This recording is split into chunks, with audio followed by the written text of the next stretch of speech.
Incoming transmission.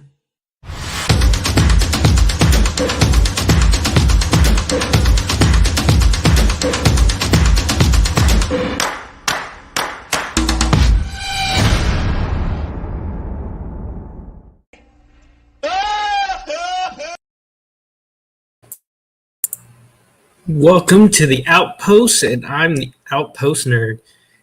How are y'all doing this evening? This is my first show, so I'm going to have to play it a little loose. So I'm going to be trying my best here. But tonight I'm going to be sharing my thoughts on what I believe has become a really, really good show. I'm going to talk about a little bit about the Orville. We've been waiting for coming up on 3 years now for season 3 of the Orville. And I gotta say, Seth MacFarlane, he's delivered.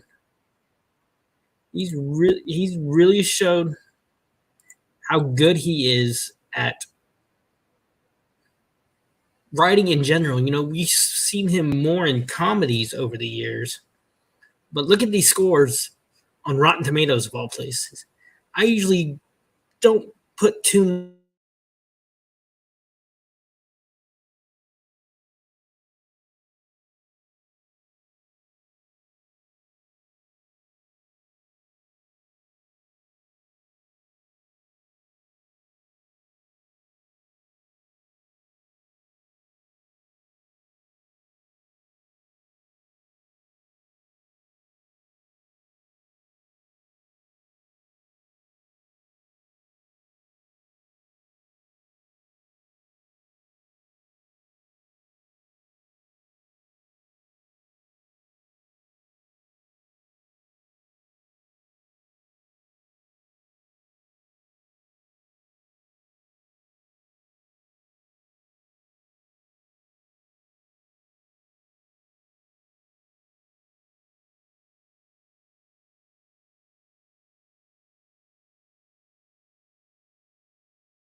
Sorry about that. Yeah, living out in the country when it's storming, internet isn't the most reliable. Power flickered on and off for a second and knocked the internet out. But as I was saying, you know, we've seen the Orville go from pretty much a comedic spoof to a show that really stands on its own. It has its own uh, bearings. It's what a lot of sci-fi should be. Good storytelling, uh, amazing graphics, amazing visuals, and really compared to other shows set in this kind of future, a lot of real human interaction. You don't see a lot of the crew as perfect beings that we've seen in the past on other shows. We see them as flawed individuals, each with their own demons, I guess you could say, that they need to overcome. But with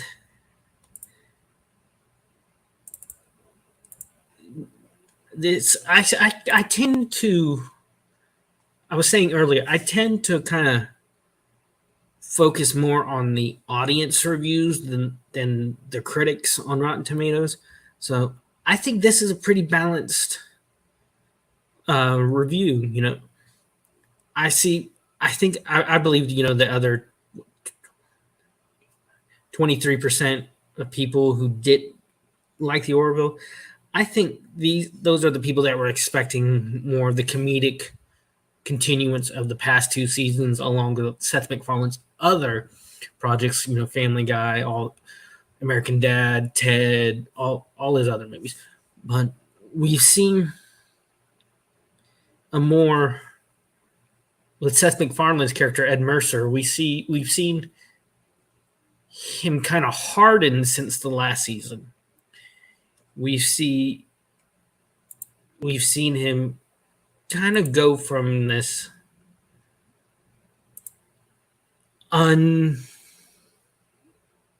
he in the first two seasons he didn't believe in himself. He was so neurotic, but now we've seen him grow really into the captain's chair. I think at the end of season 2 with the war with the Kalons, we saw him get to shine. We saw him really stand on his 2 feet and prove not just to others, but to himself that he really does have what it takes to. He deserves the captain's chair.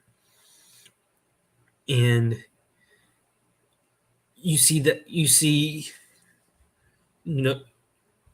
we had a captain who probably would have been involved more with the interactions with his crew, but now we're seeing kind of he knows when to fight, when to stand back, and especially when in season 1 or season 3 episode 1 we're seeing the ramifications with Isaac, staying on the ship after his people tried to exterminate all life. We've seen characters really harden towards him. He's dealing with what surmounts to racism, and it's a really good allegory for what's going on today, with one person being demonized for what a group does.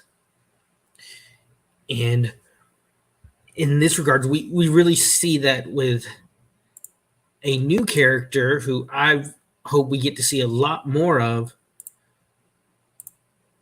Is a new character. She's the new navigator of the ship. Since Lamar went to engineering, we needed a new navigator on the bridge, and we got Charlie Burke, who was a survivor of the battle with the Kalon and lost all her friends.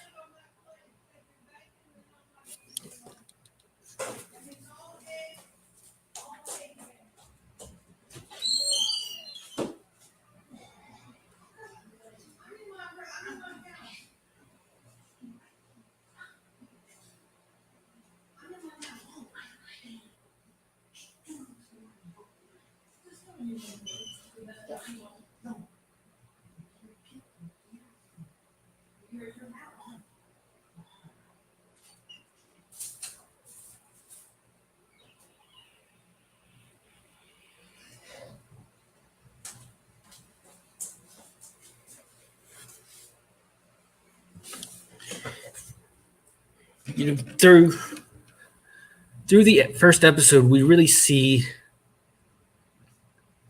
kind of the dark side of the people of the cast and characters. With Charlie, we see the racism. We see kind of the hatred for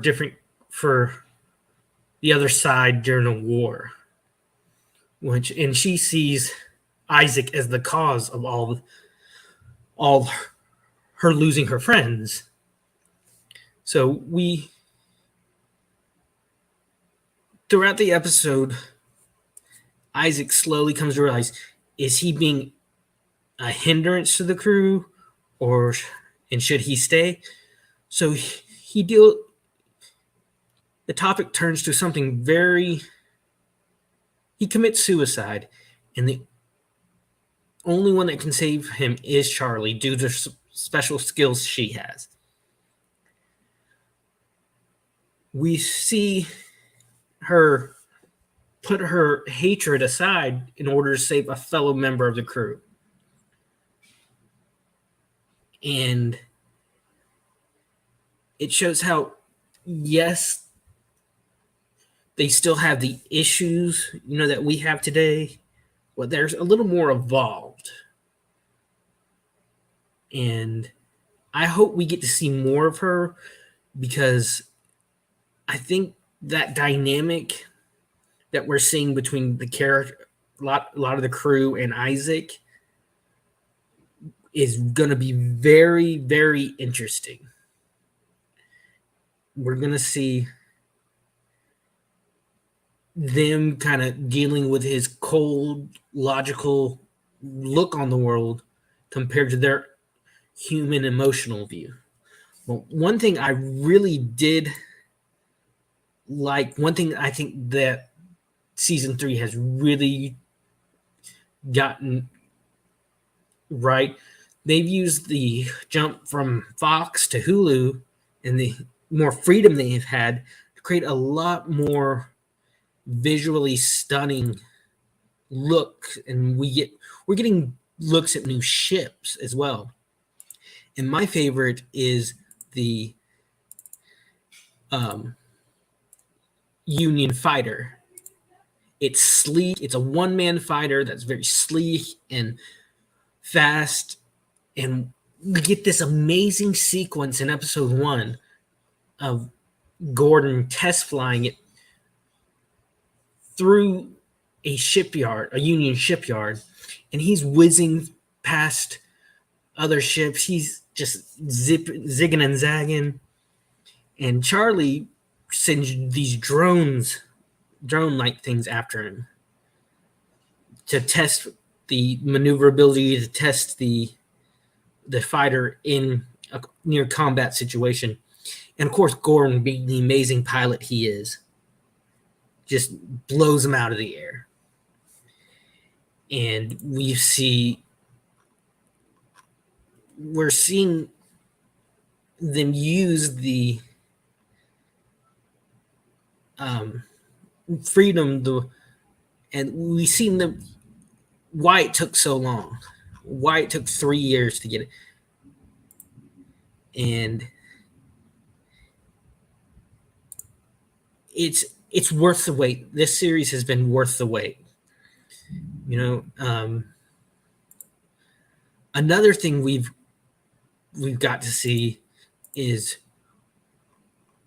a thing that the Orville has done really well over the years, over its 3 seasons, is aliens. They've utilized makeup a lot. Yes, we get still the 2-leg, 2-arm, bipedal humanoid aliens, but we get aliens like one of my personal favorite,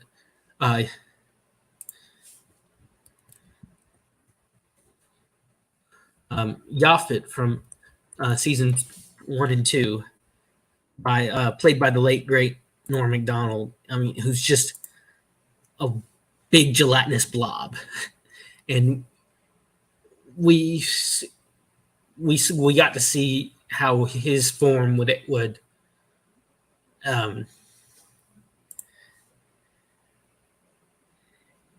yes, yeah, it's a Hulu exclusive now. It was on Fox, but as per tradition, Fox canceled a great show, and that's the reason it took 3 years for it to come back. It was because it spent, I think, the first year and a half trying to find a network to pick it up, and finally Hulu picked it up.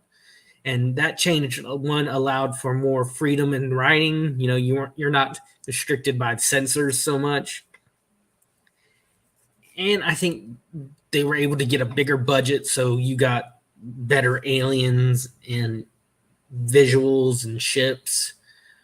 But one of my favorites, in episode 2, we have a new alien enemy called the Arachnids. We don't know much about them yet, but what we're seeing is the typical, the big spider alien. But this version is so well done, so much more well done than you see in old versions. These ones, they're climbing on walls, they're walking on all fours. What they are mutated, spoiler alert, mutated versions of the crew that came in contact with this alien spore. So that gives it a whole nother layer of frightfulness. In all honesty, you come across these monstrous aliens who basically reproduce by mutating you. And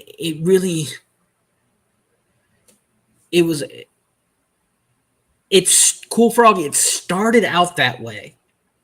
It really did. But I believe, with season 3 so far, it's really grown out of being a parody.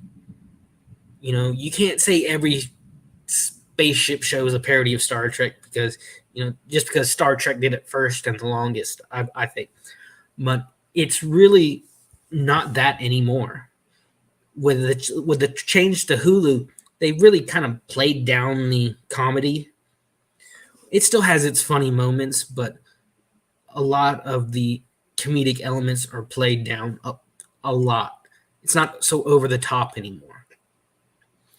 Like, I don't think with the changes, one of my favorite characters, Lieutenant Malloy, Gordon, the pilot, he was always goofing around, joking, cracking jokes on the bridge. You don't really see that with him anymore in these first 3 episodes, at least. He's really, and you see he's really hardened due to the Kalon War, where they lost so many people. They lost millions of people in this war with these robots. And he even said to Charlie, he's like, use your anger. Don't, I don't want Isaac on the bridge either. And this was a character who was playing practical jokes on Isaac in season 1. Hell, he made him look like a Mr. Potato Head in one episode. He would try to help Isaac understand humanity. And you don't see that anymore. You see a hardened, like Charlie, he believes that Isaac does not need to be on the bridge. And I think these are story elements that, as the season goes on, we're going to see more and more tensions rise, and we're probably going to find other characters on the show that are really going to surprise us that they feel this way about Isaac. Yeah, I really do believe it's standing on its own, Cool Frog. It's going to be a really good season, and I hope we get more. You know, I really think this is showing off, as I said before, Seth MacFarlane's overall writing abilities. You know, he's not just a comedic writer, which is pretty much all we've seen him in for 25 years almost, since since the early 90s when he was doing Johnny Bravo and all these Cartoon Network shows he wrote and drew on. But he's really, really shining through the Orville. You know, it's a great show. And I hope we see more. You know, we've this started out as well. He still does. He does. He's actually. I found out recently he's not the showrunner for Family Guy anymore. Since he started doing movies, going all the way back to Ted, he's kind of he stepped down from being the showrunner. He still pretty much does voices. That's pretty much all he said he does now. But we've seen him over, like I've said before, over the course of this season specifically, and it's just 3 episodes, we've seen a hardened, less what's the word I'm looking for? Less self-doubting and self-loathing version of Ed Mercer, the captain on the Orville, his character. We've seen him really stand up for what he thinks right, but also stand back, which I think is there was one episode, this recent episode has Ed and a away team on a planet disappear. And they decide that they're going to send another team down to the planet to find out what happens.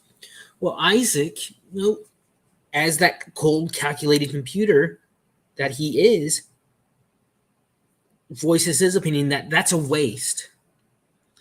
And Charlie goes on to just have such disdain for that idea. But during the argument, you see the command crew kind of stepping back and letting their officers discuss it. I mean, there was one moment during one episode where Charlie is literally going at it acute on the bridge. Now, this is it's like if you were working on the floor of a factory or something, your boss started arguing in front with you, or your coworker started arguing with you on the floor. And that's not the place to do it.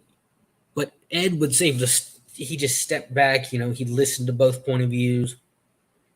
Where I think him in season 1 or even halfway through season 2 before the Kalon attacked, you would have seen a Captain Mercer kind of play referee a little more. But I like where the characters are going.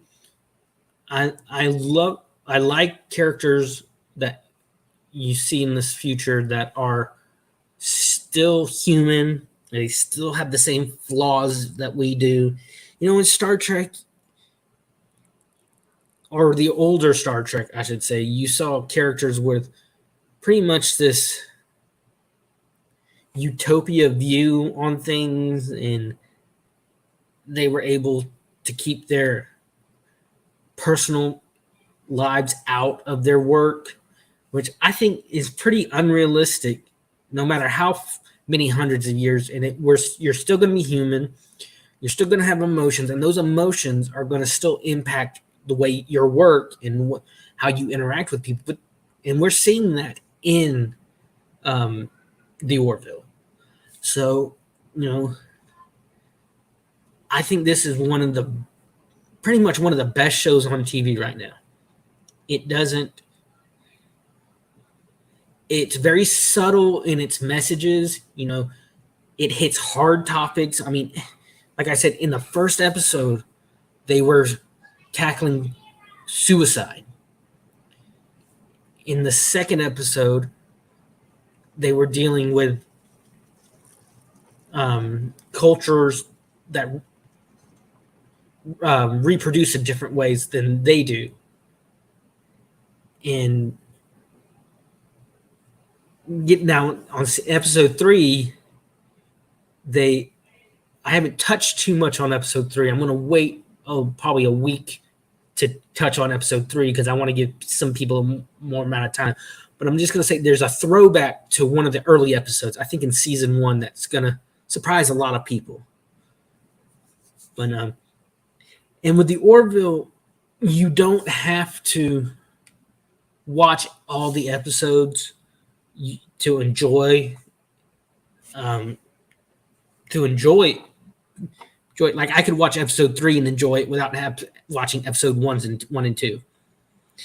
Now there are some moments in each episode where there's a little throwback, but it's not so much that you're lost as a new viewer. The overall story arcs could be standalone, but there's still a little bit of throwback to past episodes. But all in all, so far, I give the Orville maybe a A-. And hopefully, I'll be able to upgrade that grade in the coming weeks. But, I think this was a good show, I think, for my first show. Little hiccup, but that's country life, like I said, never know when the internet's going to or power is going to go out. And at my house, the power can go out on a sunny day if the wind is just right. So on that note, I'm going to be signing off and look forward to more transmissions from the Outpost Nerd. Later.